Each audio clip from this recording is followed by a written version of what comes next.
20 বছরেও চাঁদপুর সেতুর টোল প্রত্যাহার করা হয়নি। নতুন করে আবার 3 বছরের জন্য ইজারা দেয় ফুঁসে উঠেছেন চাঁদপুরের মানুষ।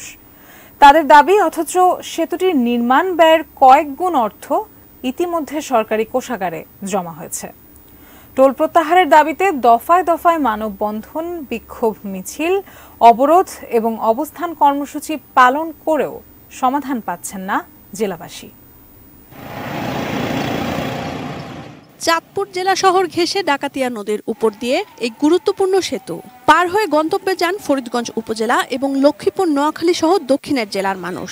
প্রতিদিন শত শত যানবাহনে হাজার হাজার মানুষ যাতায়াত করেন। 2004 সালে 18 কোটি 12 লাখ টাকা ব্যয়ে নির্মাণ করা হয় 248 মিটার দৈর্ঘ্যের সেতুটি।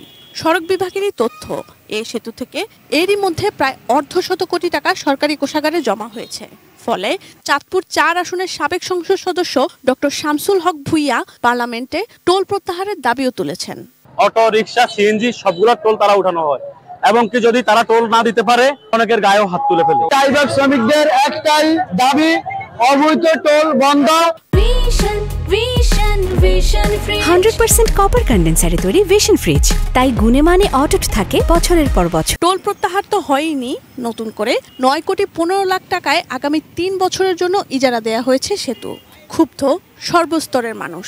টোল প্রত্যাহারের দাবিতে রাস্তায়ও নেমেছেন তারা, পালন করেছেন কয়েক দফা বিক্ষোভ ও মানববন্ধন কর্মসূচি। দৈনিক যদি মনে করেন 10 টাকা করে নেয়, তাহলে আমরা 10 বার আইলে 100 টাকা, মাসে 3000 টাকা আমগো মনে করেন না নিতে হবে। একের পুরো জুলুম। আমরা ভাড়া জানি তার থেকে বেশি টাকা এখানে প্রতিদিন নেওয়া হয়। এখন 20 বছর হয়ে গেছে, 19 বছর হয়ে গেছে, এরপরও মানে টোল নীতি আছে। আন্দোলন বা দাবির বিষয়ে কথা বলতে রাজি হয়নি সড়ক বিভাগ কর্তৃপক্ষ।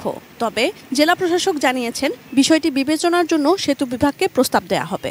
মন্ত্রণালয় থেকে এটা জানানো হয়েছে টোল আদায় এটা বন্ধ করা হবে না। তবে আমার কাছে যদি কেউ আসে, তাহলে সেটি আমি সেতু কর্তৃপক্ষ অথবা